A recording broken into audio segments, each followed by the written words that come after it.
Bueno, antes de iniciar con controles avanzados, quería explicar algo sobre el sistema de control por retroalimentación. Este sistema tiene varias limitantes. Por ejemplo, que se activa ya cuando el error está existente. Es decir, aquí la perturbación ya corrompe a la planta, corrompe al sensor y recién por acá el controlador quiere hacer algo con esa perturbación, pero ya no está dando malas lecturas. Como siguiente limitante es que no debemos tener un tiempo de retardo significativo, un tiempo de retardo mayor, significativo, porque en ese tiempo de retardo que ya estás corrompiendo a la planta, estás corrompiendo al sensor, es casi igual con la primera limitante, ¿ok? La tercera limitante es que no podemos medir la variable controlada de forma directa y de forma indirecta. La variable controlada no podemos medir. No podemos medir. De tanto indirecta como indirecta. Ok. ¿Y cómo especificamos esto acá? Ok. Aquí estamos haciendo para el nivel de control, ¿ok? Aquí el nivel se le corresponde como L y T es el transmisor, ¿ok? Aquí ingresa con el transmisor, el sensor, en pocas palabras. Aquí pasa al controlador, el controlador del nivel, va al actuador y aquí va la planta, ¿ya? Literal. Y aquí está ¿qué es el set point en pocas palabras? El set point es cuando queremos que el equipo se mantenga trabajando a dicha temperatura. Es decir, que le ponemos una temperatura de 80 grados centígrados y a esa temperatura debería estar trabajando.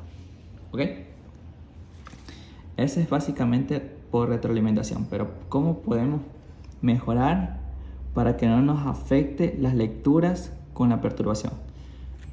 Como primer control avanzado es el control hacia adelante, feed forward.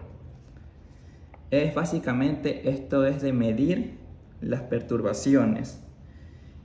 La perturbación también debe ser conocida, por eso la estamos midiendo, para después tomar una posible decisión, para tener una posible acción preventiva,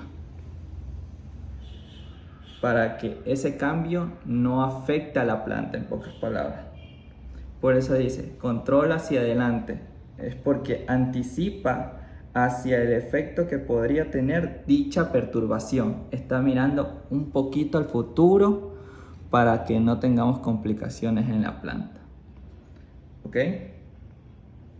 Este tipo se podría medir de forma...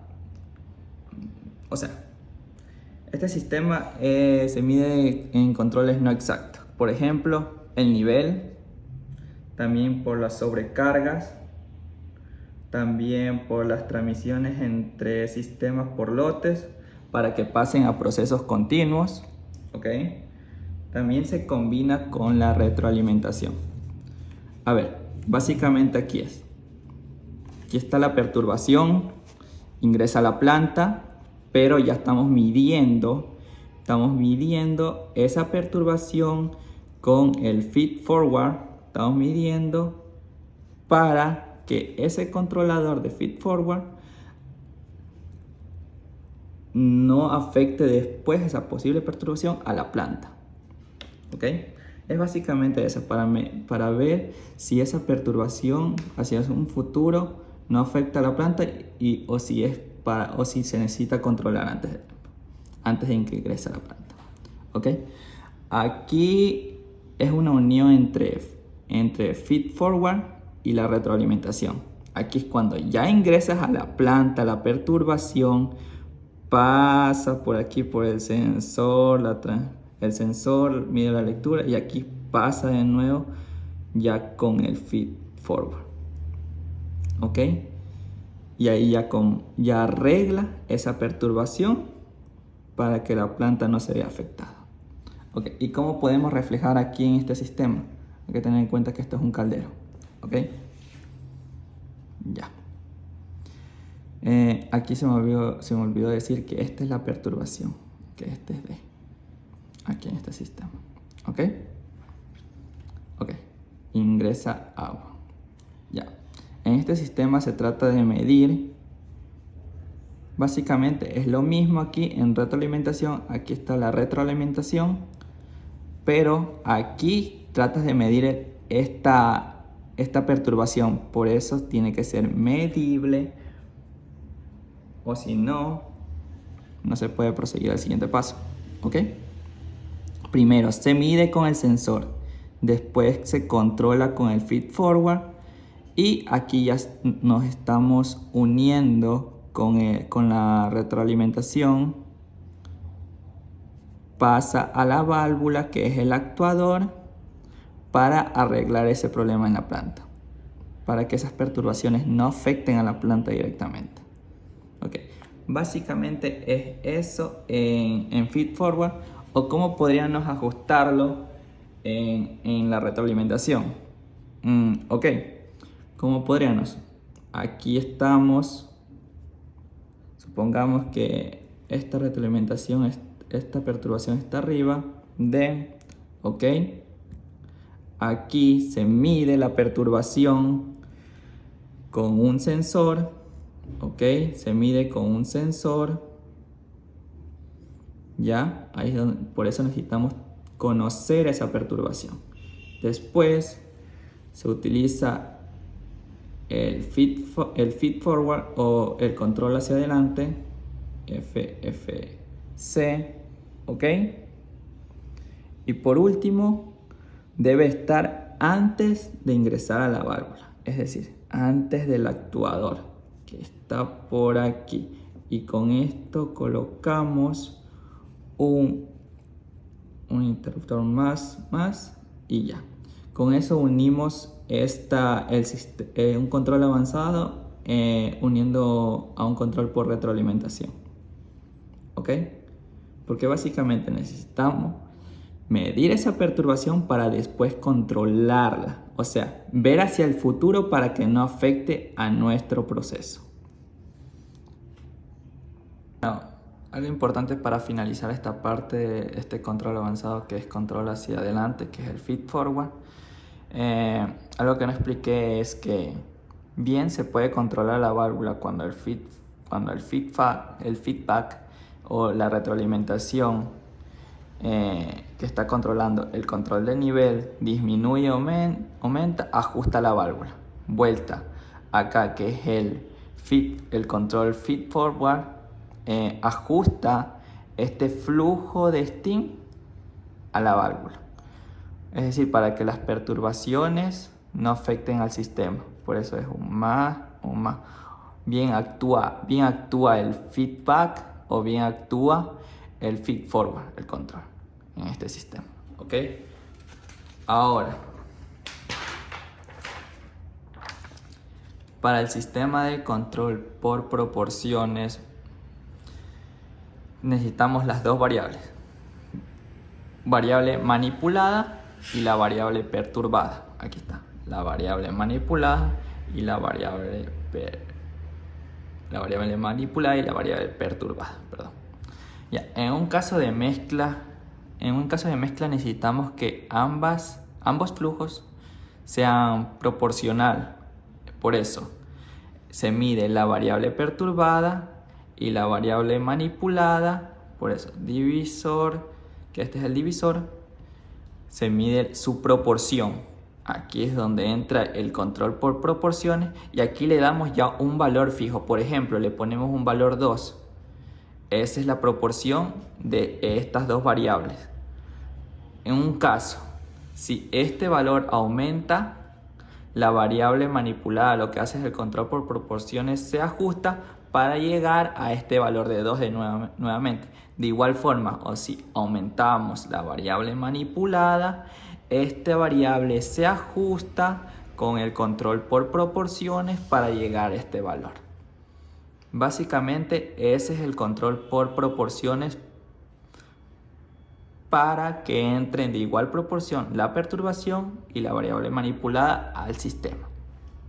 Por eso en caso de mezcla también en los reactores con relaciones estequiométricas podemos relacionar o proporcionar ese flujo de aire en exceso para nuestro sistema de combustión. Podemos proporcionar ese aire y esa combustión para que haya esa relación, ¿ok?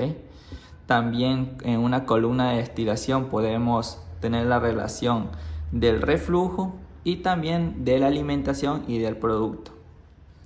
Podemos aplicar este control por proporciones, ¿ok? Este es el segundo control avanzado. Bueno, para el último control avanzado, que es el control de la cascada, es cuando se agrega un control secundario, o se podría decir que se agrega una variable controlada más adicional para que mejore la respuesta a perturbaciones. Hay que tener en cuenta que la segunda variable controlada debe ser más sensible a las perturbaciones, ¿ok? Bueno, aquí tenemos un ejemplo de control de cascadas donde estamos visualizando que aquí está la variable controlada, que va a ser la temperatura del aceite, y acá hay otra variable controlada que va a ser la presión del gas de combustión. Bueno, aquí vamos a ver cuál es la variable controlada primaria. Es básicamente, vamos a estar relacionando a la variable manipulada. ¿Qué es lo que nos dice la variable manipulada? ¿Qué es lo que quiere manipular la variable controlada? La variable manipulada es que tiene que tener la temperatura caliente del aceite a la salida del horno, debe ser constante. Es decir, que la variable controlada va a ser la temperatura del aceite primaria y como secundaria va a ser la presión de temperatura, ¿ok? Bueno, aquí vamos a hablar primero de la variable controlada, pero de la secundaria, que aquí es donde controla la presión del gas de combustión, lo controla y controla la válvula, ¿ok? O si existe una perturbación, rápidamente el sistema lo controla y lo vuelve a estabilizar, ¿ok? Aquí vuelta, estás controlando. Primero mides esa temperatura, la controlas y pasa a la unión con la presión controlada. Para que el sistema pueda tomar su decisión, porque básicamente va a estar relacionada la temperatura controlada con la presión controlada, ¿ok? Pero por eso depende también de este punto, porque también depende el lazo de control secundario siempre va a depender del lazo de control primario, ¿ok? Cuando esta variable de presión se estabiliza, minimiza el efecto de la temperatura a la salida, la temperatura del aceite. Por ejemplo, también afecta a las variables de entrada de la temperatura del aceite, el flujo, mitiga su efecto, es decir, reduce su efecto disminuyendo la temperatura y el flujo, ¿ok? Pero aquí es básicamente, son dos variables controladas, ¿ok? Dos variables controladas ajustándose a una variable manipulada. Las dos variables controladas deben trabajar juntas para la variable controlada, para la variable manipulada, ¿ok? Para reducir esas perturbaciones en el sistema, ¿ok? Básicamente ese sería el control en cascada, que se agrega un lazo de control secundario para que mejore sus respuestas en posibles perturbaciones en el sistema, ¿ok?